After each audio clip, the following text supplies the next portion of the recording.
Today we'll be diving into Universal Orlando's brand new park, Epic Universe, which is opening in less than 2 months.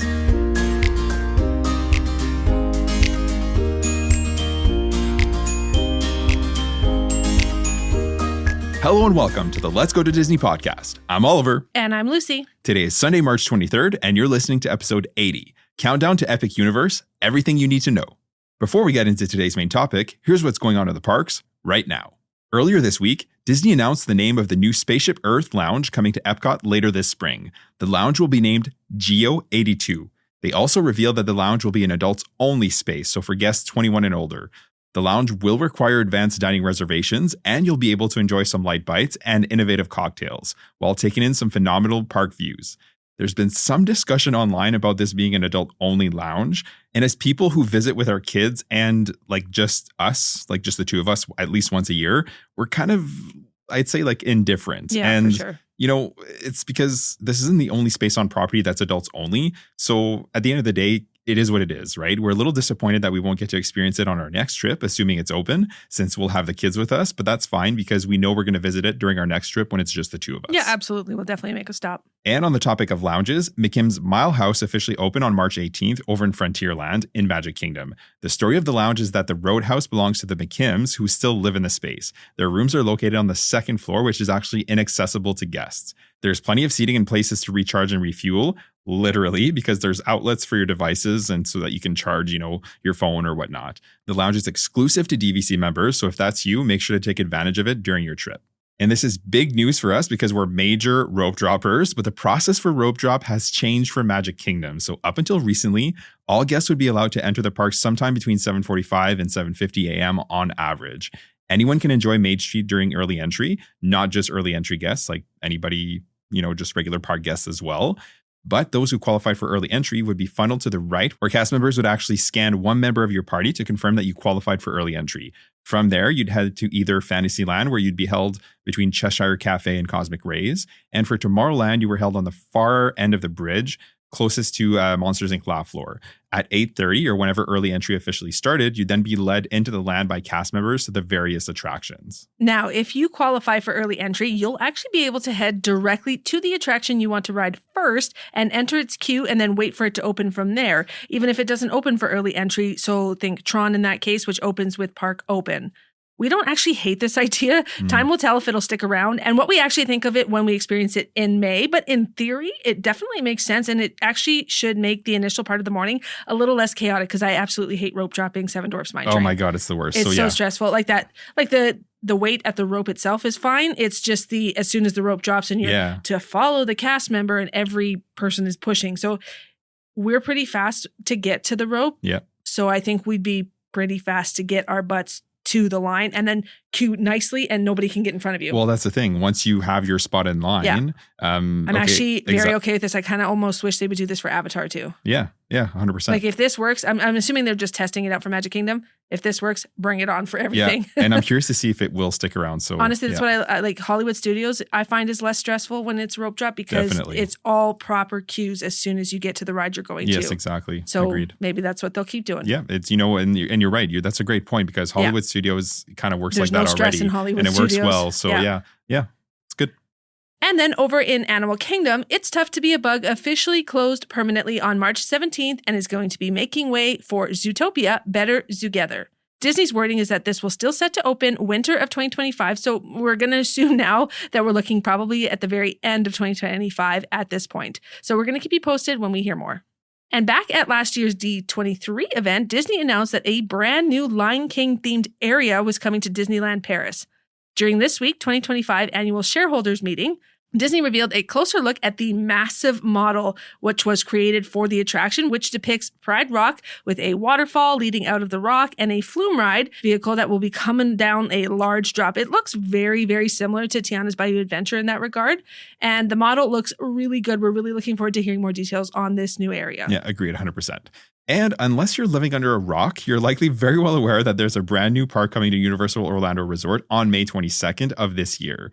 The park has recently undergone cast member previews where Universal Orlando staff have been allowed in to experience the lands and attractions as the opening gets nearer, right? Select media have also been allowed to experience the new park, but it's been pretty tame in terms of what they've been able to share. And Universal is actually doing a really good job at keeping the veil somewhat covered leading up to the opening. But there's no denying that the hype has been high and people are rightfully highly anticipating the opening. Tickets for the new park have been on sale for some time already. Up until recently, the only ticket type available to the general public has been a multi-day ticket of at least 3 days, which include 1 day at the new Epic Universe Park, with the other days granting access to the existing Universal Studios Florida and Islands of Adventure. Annual pass holders have had access to purchase single-day tickets for some time already as well. And on March 13th, Universal released single-day tickets for all guests, with visits to the park starting on June 1st, about 8 days after the initial opening. Any tickets before that date will still have to be the multi-day ticket option with 1 day at Epic Universe. It's a very small window of time, though, so unless you're going to be there for the first week after opening, you'll be able to purchase single-day tickets. Multi-day ticket prices will vary by ticket length, how many parks you're selecting, and of course, the time of year. Single-day tickets, as of right now, range from $139 to $199 per person, the most expensive being the busiest times. No, exactly. And we said this before, but we're going to do 4 days at Universal leading up to our Disney Wish cruise that's coming up in November. Yes. So the plan is to do one set of multi-day tickets. So 2 days at the other parks, 1 day at Epic, and then an additional single day ticket for a second day at Epic. Yeah, our kids have never been to Universal, so we want to make sure we're not feeling rushed the whole time. Yeah, and plus we've never seen Epic Universe, so we really don't want to feel rushed. We want 2 full days to experience as much as possible, for sure. And we may not even find that to be enough. Yeah. Anyways, as of this recording, Universal has not announced when Universal Express passes will be released for Epic, but we do know it's coming. So way back in 2024, when they first announced the opening and the initial kind of ticket structure, they warned us that single day tickets and 2 day tickets would come eventually before opening. And we've already seen that. They've also warned that express passes and VIP tours would also be announced prior to the opening. So we still have about 8 weeks to go here. So we can safely assume that we're going to get more news on this front soon. So during our upcoming trip in November, we actually booked a stay at the Helios Grand, which is one of the 3 new hotels that are opening near the new park. It's not nearly as expensive as we actually thought it was going to be. So that's actually quite a bonus. And it's pretty much on par with the existing premier resorts. And we're really excited. This hotel looks amazing. Yeah. And kind of on that vein, we don't know if Helios Grand is going to qualify for Express Pass. But we're praying it does. We're assuming because, it's it's a nicer resort. I think they're calling it a signature collection. But, they haven't said specifically. There's a lot of time between now and November. So if it doesn't, it's not the end of the world. We might do a couple nights at Helios and then a couple nights at Royal Pacific or Portofino Bay to get Express Passes. Honestly, because that Express Pass offer through the hotel is so worth it. It's insane how worth it is. And I think that it has to come to I'll be shocked if it Helios doesn't, Grand. honestly. I think it will. Yeah. And on that note, I think that many folks don't actually realize when they first start to wrap their minds about what's coming to Universal Orlando is that up until recently, Universal Orlando Resort kind of as a whole has been pretty compact, meaning everything was in the same relative area.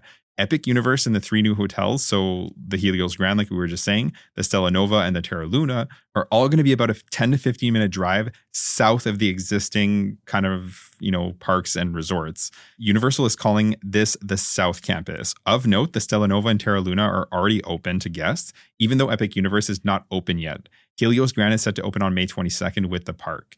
The North Campus encompasses the existing parks, which includes Universal Studios Florida and Islands of Adventure, as well as the water park Volcano Bay. It includes as well City Walk, which is the dining and shopping district, and the first 6 hotels. So Portofino Bay, the Hard Rock, Royal Pacific, Sapphire Falls, Cabana Bay, and Aventura Hotel. And kind of off on their own is the Endless Summer Resorts complex as well. So to get to the South Campus from the existing resorts and vice versa, you'll of course be able to drive yourself, but there's also going to be shuttles there as well to transport guests in between the campuses. I think a lot of people are a little bit put off when they first realize this, but really, think about Walt Disney World. Short of a pretty decent walk between Hollywood Studios and Epcot, you've got to take some kind of transportation to get to and from the different parks and into Disney Springs. So we really don't mind this at the end of the day. It's adding a 4th park if you do count Volcano Bay in Universal Orlando. The fact that it was not more spread out before now is actually quite impressive that they were able to just kind of keep everything in that little cube, essentially. Yeah. So it was inevitable that as they continue to grow, that was going to be what was going to happen. And that's completely okay. Yeah, I just love agreed. that they offer shuttles that we don't have to figure out our own way to get to and from. No, So I'm all exactly, for because that. we don't normally drive, right? No, we never do. yeah, We never rent exactly. cars or anything. So Yep. once we started to experience actually moving around the property, I think guests are going to be able to adapt, and it won't be any different than making your way around the Walt Disney World property. Yeah, agreed 100%. Now, for the new resorts, the Stella Nova Resort officially opened on January 21st of 2025. Its sister property, Universal's Terra Luna Resort, had its opening delayed. So it was initially supposed to open in February, but it's going to be opening actually later this week on March 25th, or today when this episode airs. Each resort is adding 750 rooms, which will add 1,500 rooms to the existing inventory. And both spaces are themed to like space, right? So galaxies, stars, black holes, and planetary system, that kind of thing. They're both being added to the Prime Value Hotels lineup, joining Universal Cabana Bay Beach Resort and Universal Aventura Hotel. The Helios Grand will be the new flagship resort on property, like we kind of alluded to, right? With its own dedicated entrance to the park, like Epic Universe, and it's adjacent to Celestial Park. So you have the main entrance at one end, and then on the other end is Helios Grand, and that's that dedicated entrance, north-south kind of thing. Yeah. It'll have 500 rooms, and it has yet to be announced, but we fully expect this resort, like we said, is going to qualify for Universal Express Unlimited. And again, we're hoping and like fingers crossed. Yes. But again, that's not confirmed. So that's an educated guess on our part. So for Epic Universe itself, there is a lot to look forward to. It's going to include 5 new lands: Celestial Park, Dark Universe, How to Train Your Dragon, Isle of Berk, Super Nintendo World, and the Wizarding World of Harry Potter, Ministry of Magic. So when you walk into the park, you'll enter through the Emerald Gate and the Chronos, which serves as the entrance to Epic Universe. This is what Universal is calling the world between worlds. So you first enter, you're going to find yourself in Celestial Park, which is the hub or the gateway to all the other 4 lands. Each land has a Chronos that leads into the individual lands around Epic from Celestial Park. But make no mistake, Celestial Park is going to be more than just like this boring hub. It's a land in and of itself, and it looks absolutely beautiful. Yeah, 100%. It's going to have, lush greenery, beautiful water features, dining, shopping, and attractions, right? Yeah. So it is really a land. So the flagship attraction in this land is going to be Stardust Racers. So this is a thrill coaster that simulates a race through space. It's a dual launch coaster, meaning you have 2 ride vehicles kind of mirroring each other. And it has a max speed of 62 miles per hour. And it's going to reach heights of 133 feet along over 5,000 feet of track total.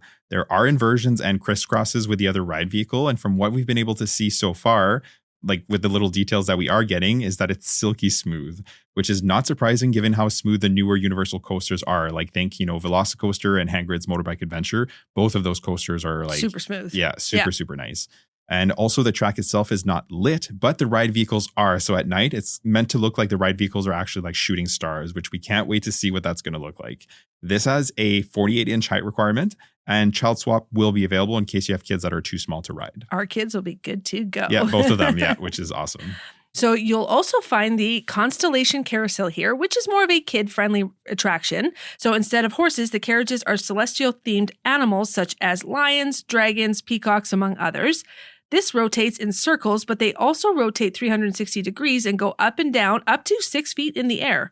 The attraction is also covered by a large canopy that looks like a large dome and awnings looking out into the land.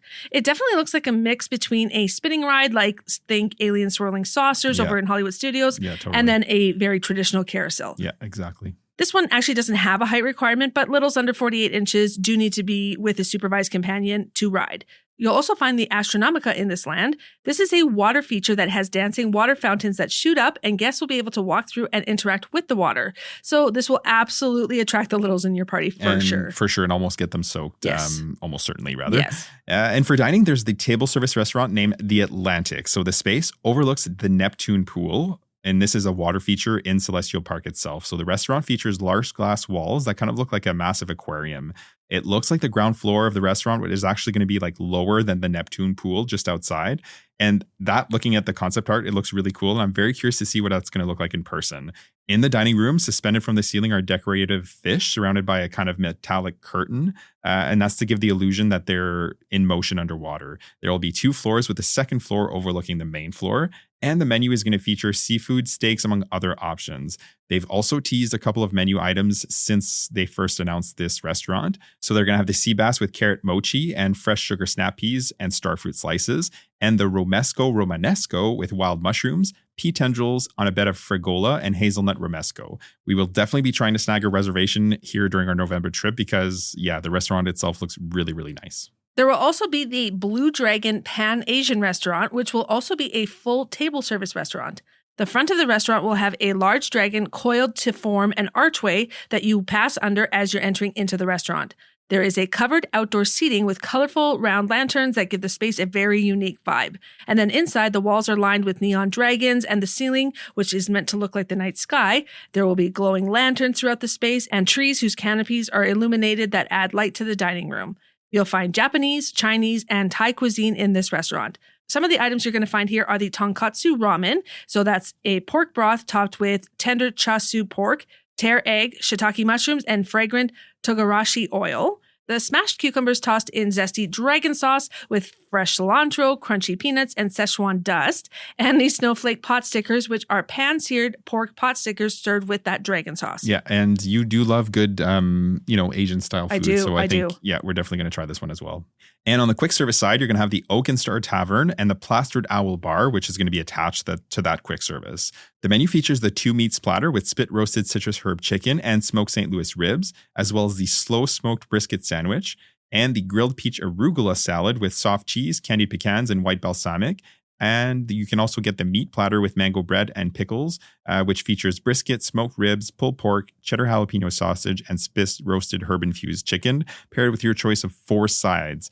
And then for sweet, they have the banana pudding, which, looking at the photo, it looks delicious. The Plastered Owl, which is, again, the bar that's attached, will serve a collection of cocktails like the Plastered Owl cocktail with dark rye whiskey, cherry syrup, lemon juice and wedges, and muddled cherries. You'll also find the Meteor Astropub, which is just a play on words for this gastropub quick service location. It'll serve a selection of beers and cocktails, as well as a selection of burger options and similar pub fare. Comet's Dogs will serve a selection of hot dogs with a wide selection of toppings. The Celeste Tiki will be a trendy tiki bar where you're going to find fun cocktails and eats as well. I bet you that one will be a lot of fun to go to. 100%. Yeah. We actually don't have menu options for this one yet, but they have teased a few cocktails like the Kanuku Daiquiri and the Braca Colada, the Waturi Punch, the Frozen Mudslide, and the Frozen Pina Colada. Those drinks are all up my alley, so I would love that. Bar Zenith will also serve a selection of bites that are yet to be announced, and they're going to serve the Meteor Strike cocktail, the Meridian Bramble, the Mojitior, the Cosmopolitan, and the Star Garita. Yeah, exactly. Just fun play on words that are kind of like space themed.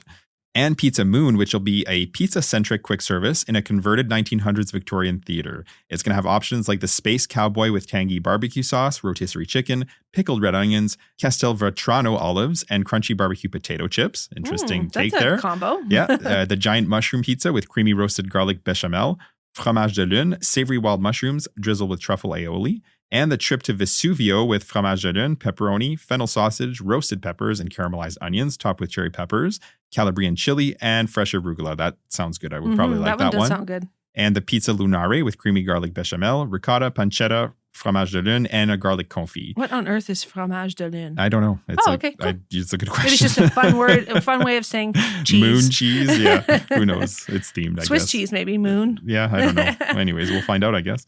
They also have other options like the rigatoni meteor melt and the rocket fuel salad, which is basically a Caesar salad, and then the brownie eclipse with chocolate hazelnut spread topped with crushed chocolate and cream sandwich cookies. That's right up your alley. Yeah, that does sound like something I would like. So for snack locations, you're going to have the Frosty Moon, which will be an ice cream stand, and Star Sui Bao, which is an Asian food cart offering fun takes on Asian bao buns. So there will be no shortage of food and snack options here, and we're really excited to try some of these places, especially the Atlantic and the Blue Dragon restaurants. Yeah, 100%. We might have to eat those on our 2 days there. We'll just have to check the kids' menu. Yeah, exactly. Oh, I'm sure they'll have good options for kids. And for merchandise, you're going to find the Nintendo Superstar store where you're going to be able to purchase Super Nintendo World themed toys, apparel, souvenirs, among other items. Our son will want every item in there. Yeah, and he's going to want to spend some time there for sure. The inside's going to have stone walls and sculptures of characters from the franchise. The store is located actually right next to the entrance to Super Nintendo World. The exterior has vine-looking awnings, stained glass windows with Mario characters, and a water fountain near the entrance, which fits in with the theming of Celestial Park kind of as a whole.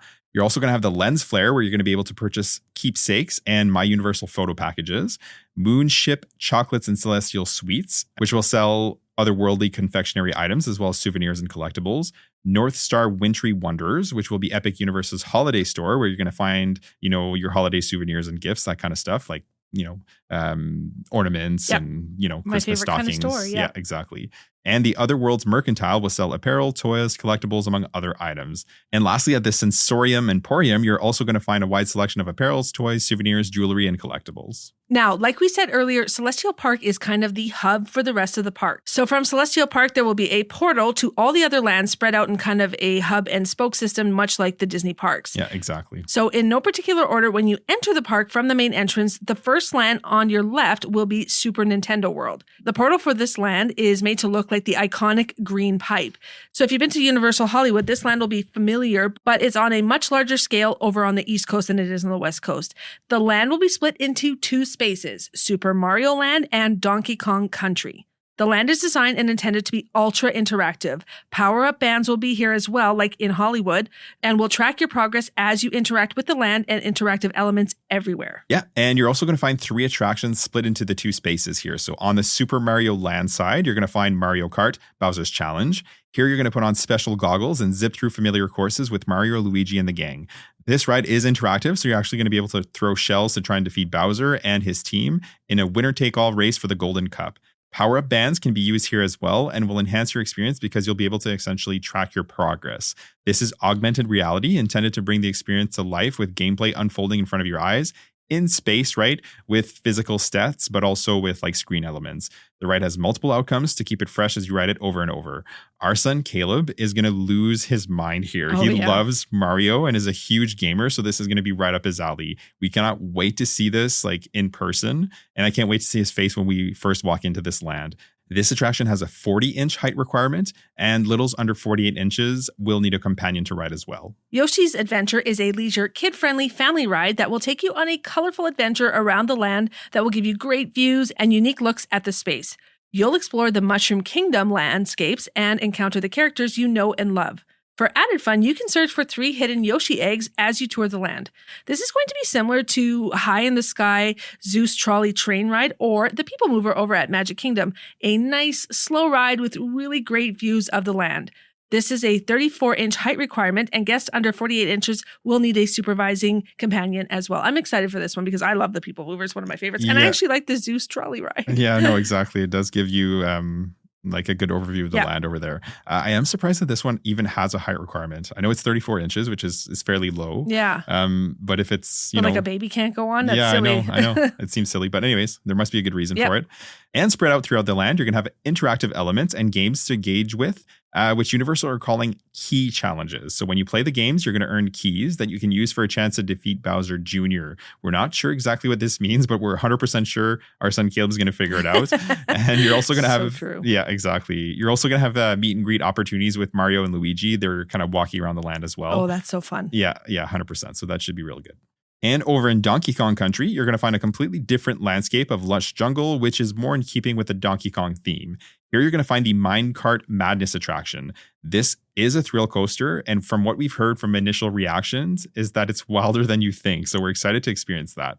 The premise is that inside the Gold Temple, you're going to speed through the mine with Donkey Kong and Diddy Kong. The attraction features innovative technology with no screens, just thrills. The track has you feel as though you're actually jumping tracks, which I'm curious to see how they achieve that. And it has a 36-inch height requirement, and those under 48 inches will need a companion. The second portion of this land, right, so Donkey Kong Country, doesn't actually exist on the West Coast. So it's going to be really interesting to see this, in person and experience this for the very first time. It's funny because so far, all these rides, our kids can ride them without us. Yeah. Not that they will, but they could actually sit together. Some rides they don't get to. I would love it where they can sit together and we kind of sit behind them just for them to experience it together. Because our son is, he's got to be like 52 inches tall now, if not taller. So yeah, for sure. Yeah, so that's kind of exciting that they can maybe ride it side by side and then we're behind them. Yeah, agreed. Yeah. So for dining, you're going to find the quick service Toadstool Cafe. The inside will be heavily Mushroom Kingdom theming, of course, which is also found over on the West Coast. The menu features mushroom-forward options, but there are some non-mushroom options as well, if that's not really your thing. They will be serving the Mario Burger with mushrooms, lettuce, tomato, melted American cheese on a brioche bun. The Luigi burger, which will be topped with basil pesto, melted Swiss cheese, green peppers, fresh spinach on a brioche bun. This one looks very green. Yes, it is green. It's a Luigi burger after all, I guess. Well, yeah. They also have the Bowser's Fireball Challenge, which is a 1 pound meatball topped with mozzarella and a bed of mushroom marinara sauce served with a Bowser puffed pastry. Aside from that, you're going to have 3 snack locations. So the Bubbly Barrel will be in Donkey Kong Country, and they're going to serve tropical drinks among other options. Menu options haven't been released yet. Yoshi's Snack Island and Turbo Boost Treats will be in Super Mario Land. Yoshi's Snack Island will serve juice and fruit-based specialty beverages, and Turbo Boost Treats will serve a selection of snacks and drinks. For merchandise, you will have the One Up Factory, which is going to sell apparel, toys, plushes, hats, among many other options. Mario Motors will sell Mario Kart-centric merchandise. And then Donkey Kong Country will have Funky's Fly and Buy, which will sell apparel, souvenirs, and more. This land has been a huge hit in Hollywood and is sure to be on the East Coast as well. And like we said, we have a very huge Mario fan in our family, so we are pretty pumped for this land. He's got... his entire bedding is Mario. Yeah. It's Lunchbox, backpack. He's a Mario kid. Yeah, he's a Mario kid for sure. All right, next up, the land immediately to your right when you enter from the main entrance is How to Train Your Dragon, Isle of Berk. This land is massive and sits at 15.5 acres. It features a whopping 162,500 square feet of rock work.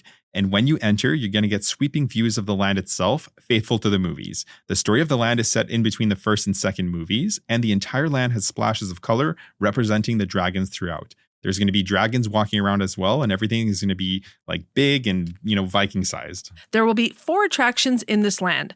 Up first is the Hiccups Wing Gliders. This is a thrill coaster where you're going to be boarding a flying contraption that is not quite finished as it's missing its wings. You'll speed through the land, skim the water, and encounter Hiccup and Toothless along the way. The ride vehicle will be side-by-side seating, and it will have a 40-inch height requirement, so it's definitely kid-friendly. Children under 48 inches will need a supervising companion. Again, we've heard that while this one is kid-friendly, it is fun and thrilling, so it should be fun for the whole family and the kids at heart. Yeah, 100%. Dragon Racers Rally is also a thrill attraction. Universal calls this a Viking-made dragon riding trainer. Looking at the concept art, it's essentially a giant arm where one end you're going to find the ride seats, and on the opposite end, it's kind of counterbalanced by a dragon figurine, not a figurine, but like actually a full-size dragon thing. And the whole thing goes up and down and around, and it's going to be able to twist and turn through the air in every possible angle. It kind of reminds me of like the spider ride at a carnival. Yeah, but it's, but much cooler. Exactly. It's worth looking it up and taking a look at this thing because it does look wild. This one is going to have a 48-inch height requirement. That's interesting. And it does look really thrilling, so we're looking forward to this one. Both our kids are actually tall enough with this one, which is fun. And if we were to make an educated guess, we'd say that those prone to motion sickness or spinning attractions will definitely want to avoid this one. Having said that, if you can brave it, it does look great. Yeah, our son is prone to motion sickness, but he takes gravel throughout the day and he's actually good to go. Oh yeah, he's never actually thrown up on any ride due to the gravel. No, and we've done Tower of Terror, yeah, we've done Guardians of the Galaxy, and he's good to go. Yeah. You also have the Fire Drill. That's the name of the attraction. Join Rough Nut and Tough Nut in a boat battle that may, and when we say may, we mean it's highly likely you are going to get soaked. This is a water ride that will get you to board a ship that has water canyons mounted facing out. The goal will be to compete with the other side of the ship in dousing mechanical targets that are on fire. The occupants on the other boats will be doing the exact same thing, and while they're at it, they will also be able to soak the guests on the other boats in the process. Universal says these canyons can reach up to 28 feet. So like we said, we think it's definitely safe to say don't expect to come off of this ride dry. Yeah, agreed. It won't have a height requirement, but littles under 48 inches will need to be accompanied. Yeah, exactly. And lastly, you're going to find Viking Training Camp. So this is going to be kind of a kids area, and it's essentially a large playground. So they're going to be able to run around and burn off some energy. The colorful space is going to have interactive elements and play areas where littles will be able to climb, take part in agility courses, and play with launchers and interact with, classic elements like slides. Like we said, it's essentially like a fancy play structure done really well and heavily themed. For entertainment, you are going to have the Untrainable Dragon. This is a produced stage show in a dedicated theater. It'll feature elaborate costumes, immersive sets, a heartwarming score, amazing puppetry, which include a large Toothless that weighs 1,157 pounds and will have a 27-foot wingspan. This show should be great. It's really nice to see Universal incorporate entertainment like this in these lands. We all know that Disney shows are great, so Universal Studios adding quality entertainment is definitely a huge win for them. We can't wait to see it. We think it's going to be an absolutely great show. Yeah, agreed 100%. And for dining, you're going to have the massive Mead Hall. So this is going to be a quick service dining location, and it's going to be, Isle of Berk's main gathering place. The space will be huge with tons of seating. The restaurant looks as though it's been carved on the side of a rocky mountain, and inside it's going to have large tapestries of the various dragons that, have come before, and a massive suspended chandelier with a ton of candles. The front doors are going to be like huge faux wood doors standing at nearly 17 feet tall. The menu will feature a ton of options, including meat, fish, sandwiches, desserts, as well as assorted drinks. They've shared a look at some of the menu items that you're going to find, like the Thaw Fest platter with tender chicken drumsticks glazed in a wild berry barbecue sauce, grilled salmon, sausage, roasted carrots, Chipolata onions, and Nordic fries. The Sullen Sea sandwich, which will be salmon, pickled cucumbers, and zesty horseradish dill creme on a pumpernickel Kaiser bun. The Nordic harvest salad with arugula greens, red cabbage, radishes, blueberries, and apples with a raspberry vinaigrette. For something sweet, they're going to have the Stormflies catch of the day, which is a chocolate mousse on a bed of colorful Rice Krispie cereal. It actually looks super cute. The kids would probably like that. Yeah, for sure. There will also be a second quick service location named Spitfire Grill. They will be serving Viking fare of greens, grains, or rice, topped with your choice of a variety of flame-seared meat. We don't actually have a specific menu for this location just yet, though. And for snacks, you'll have the Hooligans Grog and Gruel. This snack location will serve mac and cheese cones in a variety of styles. Not sure what that means, but we're going to find out soon, I'm sure. Yeah, mac and cheese cones. And I reread it 3 times. And then they stuff things in it. I don't know. I guess we'll see. Or stuff it with more mac and cheese.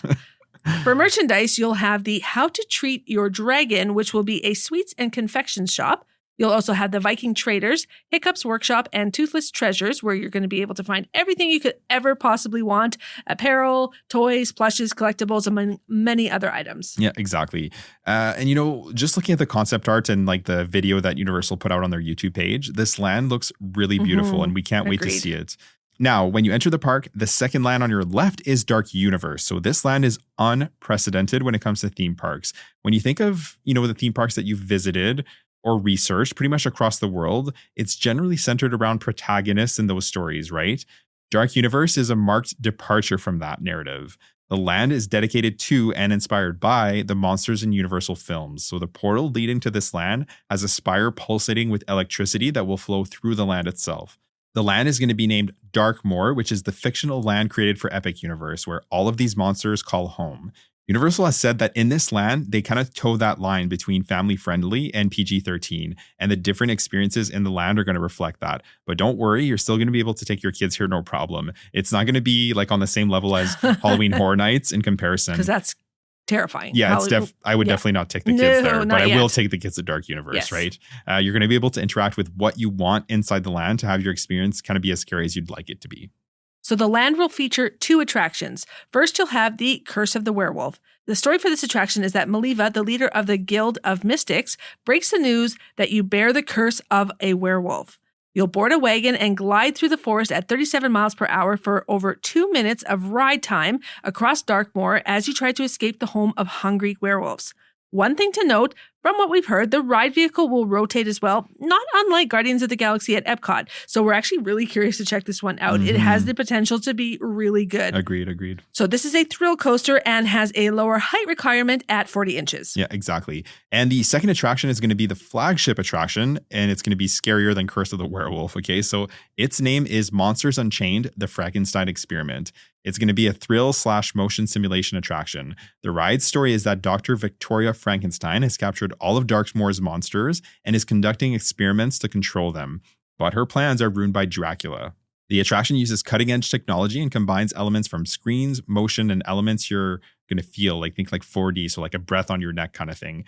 We got to look at some of the animatronics that will be found in the attraction, and they look unreal. These are no joke. They were done so well, and we can't wait to see them in person. Initial reactions for those who have had previews support the hype, but it did have several breakdowns during previews. We don't think it's cause for alarm just yet. This is kind of normal, right? As they're kind of, starting to work out the kinks. We do think that it's going to be one of the most popular attractions in this new park, right, in Epic Universe as a whole. From what we can tell, the ride vehicle will be similar to Harry Potter and the Forbidden Journey in terms of like mechanics and how it works, but on a whole new level, given that it's been more than a decade since Forbidden Journey opened. So obviously the tech has been improved. This one is going to have a 48-inch height requirement, and it will be scary. So it's going to be up to you to decide if you and your littles are brave enough to ride it. I don't know if ours will be brave enough to ride it. We just won't tell them. No, exactly. And if it's not a hit, then we just won't do it again. Yeah. So for experiences, you'll have the Darkmoor Monster Makeup Experience, where skilled artists are going to be able to transform you into vampires, werewolves, mummies, and other spooky monsters. There will also be monsters roaming the lands, and there will be some creepy meet and greet opportunities with Frankenstein's monster and his bride, Igor, the Invisible Man, among others. For dining, you'll have 3 quick service options in this land. The one we're most excited to experience is the Burning Blade Tavern, which is located inside the Burning Windmill. When they first revealed Dark Universe, Universal said that they couldn't build the land without the iconic burning blades, and we completely agree with them. The blades will quite literally be on fire, and they'll burst into flames on an ongoing basis, not unlike the dragon over in Diagon Alley. This is sure to be a standout feature in the land, and we cannot wait to see what it looks like. The quick service restaurant inside is described as a tavern where Darkmoor's monster hunters share a meal and drink. So expect to find pub-style foods here like burgers, wings, bratwurst, pretzels, and several beverage options. Yeah, exactly. And you're also going to find Das Steakhouse, and this is going to be a quick service dining experience in Darkmoor as well. The space is located in an old inn and dining hall that was built over ancient catacombs. And in the space, you're going to find vampire-themed decor, and the restaurant is actually run by the familiars of vampires. Universal said that if you're not careful, you may wind up on the menu yourself. Haha. They're going to serve steaks on steaks here, right? So think like STEAKS on STAKES, right? So like steaks on like wooden steaks. Yeah. Some of the menu options they've teased are the bird on a steak, which is your choice of a protein served with roasted veggies, charred green onion, and mashed potatoes. Darkmoor black wings, which are spicy chili dusted fried wings with smoky cheddar, charred scallions, and soy chili garlic sauce served with pimento cornbread and coleslaw. And the vegan familiar stuffed cabbage, which is vegan meat in a cabbage leaf kind of contraption thing on a bed of bell pepper tomato sauce and beet bucatini. They'll also have the blood orange chicken sandwich, which is a flash fried chicken breast and blood orange sauce served on a black bun with tangy pickles and coleslaw. This spot is sure to be popular as well, just because of the theme. Oh, yeah, absolutely. It's going to be busy all the time. It's kind of like the Leaky Cauldron. Yeah, exactly. You'll also have DeLacy's Cottage, which will be near Frankenstein's Manor. Here you're going to find a selection of snacks and cool treats, as well as cinnamon bites, pretzels, among other options. We don't have very many other details on this place so far, though. For merchandise, you'll have the Pretorius's Scientific Oddities, that was a mouthful, which will sell cosplay attire and other unique collectible items. The Manor Storehouse will have your apparel, accessories, collectibles, among other items. And lastly, the Guild of the Mystics will have the collectibles, apparels, memorabilia, among other options. We're really, really excited for this land. It's unlike anything we've ever experienced in these domestic theme parks. It's going to be 100%. And Disney's going to be bringing it through too, I think, with Villains. Yeah, no, for sure. And like Villains Land, we talked about this way back when, right? When these were first announced, but Villains is, I think, a response to Dark Universe. I think so too. So bring it on, both of them. 100%. I'm very excited for both of these lands eventually. Yeah, we're all for it. All right, last but certainly not least, this is the land that we are most excited for, and this is going to be the second on the right when you enter from the front entrance, and it's the Wizarding World of Harry Potter Ministry of Magic. This is an extension of the existing spaces of Hogsmeade and Diagon Alley that currently live at Islands of Adventure and Universal Studios Florida. This new land features the French Ministry of Magic from the Fantastic Beasts films and the British Ministry of Magic from the Harry Potter films. When you enter the portal into this land, you're going to walk into 1920s Muggle Paris. You're then going to walk through the Phoenix Arch into Place Cachée. This is like the magical side, right? Universal said this is the largest of the 3 Wizarding World lands to date. They've said they've built the Paris streets to scale, and the shortest buildings here are actually taller than the tallest buildings in Diagon Alley, just to kind of give you an idea of the scale of this place. There's going to be magical elements everywhere, and as you look around, you're going to be able to explore the different shops, restaurants, and spaces. You'll enter the British Ministry of Magic via the Metroflue, which are giant fireplaces depicted in the films.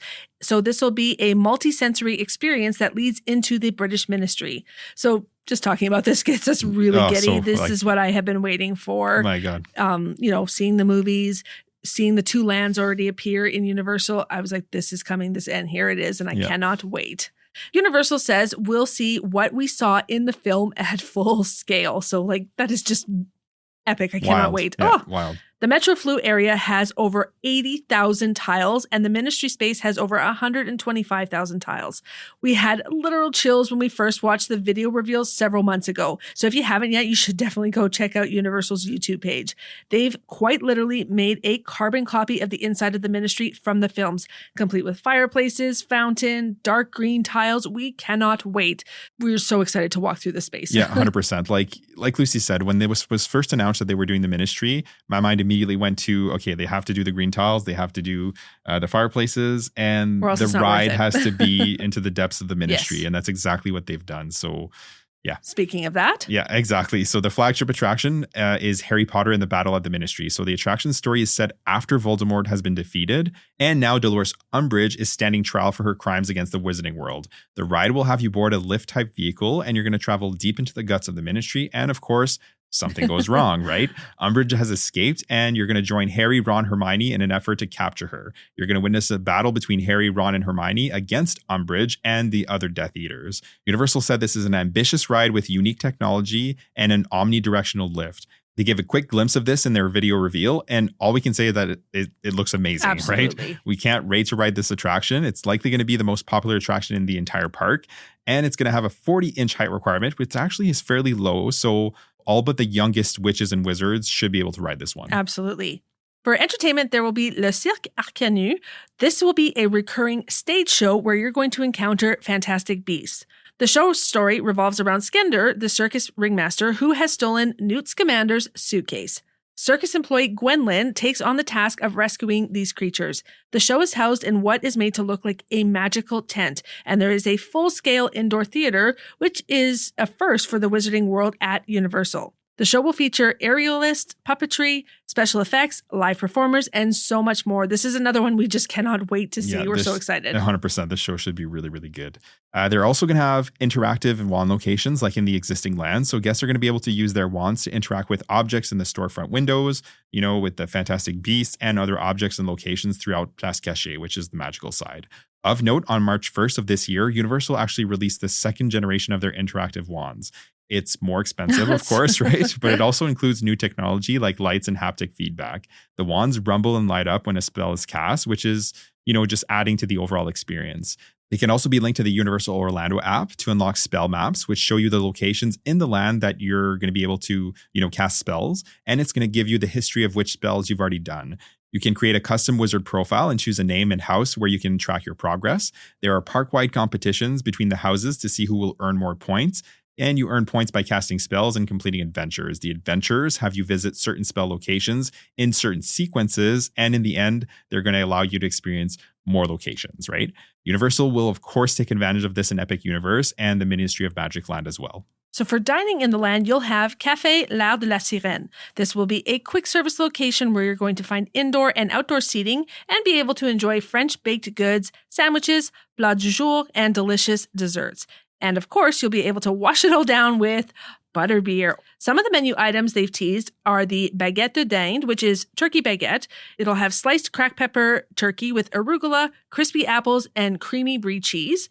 The butterbeer crepe, which will be a crepe filled with shortbread cookie butter, Bavarian cream, butterbeer cream topped with strawberries, butterbeer drizzle, and a butterbeer shortbread cookie. Yep. That's very heavily butterbeer themed. And it looks delicious, and we're definitely going to be trying that. Yes, I definitely think so. They will also serve a quiche Lorraine, which is a egg custard baked in a flaky pie crust with bacon, Gruyere cheese, caramelized onions, and Mornay sauce. It'll be served with a side of berries and topped with a lavender honey drizzle. This also looks and sounds absolutely delicious as well. It's just French cuisine, right? Yeah. So yeah, it should be really good. Heavy on the butter. Yeah. Le Gobelet Noir will be in the seedier corner of La Place Cachée where dark witches and wizards flock to avoid ministry officials. So it's also going to be a quick service location, and it's going to offer soups, salad, and a variety of entrees and desserts. Some of the menu items they've teased are the Alchemist's Platter, which will be a spread featuring smoked sausage, potato and cheese pierogies, tangy pickled eggs, marinated beets, caramelized onions, and warm pretzel bread with German mustard and cheese fondue, as well as the lentil stew with tender lentils, vegan bacon, root vegetables, and artisan bread. Bar Moonshine will be aimed at American witches and wizards, where you're going to be able to grab a drink in a space themed to Quidditch and Wizarding Americana. Here you'll be able to find American fare as well, such as butterbeer, American cocktails, and then a variety of beers and wine. There will be a French butterbeer cart, which will serve bière au beurre, not unlike where you're going to find in the existing lands. Yeah, like if you're going to, in Diagon Alley, I think there's Hogsmeade, Diagon Alley, there's Yeah. carts where you can just buy Just frozen or cold That's right. butterbeer. Or hot? No, hot is only at the restaurant. Leaky That's right. Cauldron, Yes, I think. that's right. Yep. And the Three Broomsticks That's as well. right. Yep. For merchandise, instead of Ollivanders, given that this is Paris, you're going to find Cosme Acajor Baguette Magique. Okay, so here's where you're going to be able to purchase your wands like you do at Ollivanders at Hogsmeade and Diagon Alley. Les Galeries Mirifiques will have wizarding gear and memorabilia, and Tour en Flou will be a Metro Flou gift shop where you're going to find Ministry of Magic themed goods. And of course, there's going to be a confectionery named Caramels to satisfy your sweet tooth. So there you have it. There is so much to look forward to. What are you most excited for? It has to be Battle of the Ministry. Yep. That ride is going to be amazing. I think so. You know, everything at Hogsmeade and Diagon Alley is just so well done. So there's no reason to think that this is not going to be on the same level or better. And it is, like, I expect it to be a little bit better because they've said, like, you know, it's bigger, the buildings are taller, like the land is and they're larger. always advancing what they can do. Exactly. The tech is only ever getting better. Yeah, so absolutely. I'm super, super pumped for that. I couldn't agree more. That is definitely what I'm most excited for. Otherwise, I'm most excited to watch my son's face walk into Mario Land. Yeah. Otherwise, well, you had to go sentimental. Hey? I did, yes, because for me, I think that's going to be a moment that his eyes are going to go wide and he's just going to be so giddy and feel like a little kid. Not that he's old, but just, you know, you revert back to that giddiness that you don't always get to have. You know, don't judge our parenting, but I don't know how many hundreds of hours he's spent playing Mario games, but it's a lot. So yeah, 100%. He doesn't get to play him during the week, just on the weekends. Yeah, but he's gonna definitely be super, super excited for Absolutely. That. So at this point, we're less than 2 months out now from the official opening. It's been a long time coming and it is nearly here. We cannot wait to see some of the vlogs of the first couple of weeks to get a sense of how these new lands are going to operate. We know that there are more than likely going to be some growing pains, which is to be expected. Unless something changes for us, we won't get to experience it until November, but we're definitely looking at the silver lining, which is that any kinks should be well worked out by then. Yeah, exactly. It should be running on all cylinders by then for sure. With that said, thank you for joining us today to talk Epic Universe. If you haven't already, make sure to subscribe to the podcast so you don't miss any future episodes. And as always, if you could leave us a rating and review, it would be greatly appreciated. If you choose to do so, you can leave it right on Apple Podcasts. And for Spotify, you can leave a rating. You can also find us on Instagram and TikTok at Let's Go.to-Disney, as well as on our Facebook page, Let's Go to Disney. We share some helpful reels here as well as some fun ones. The link tree in the show notes will take you to all of our socials. Have a great day and we'll see you real soon.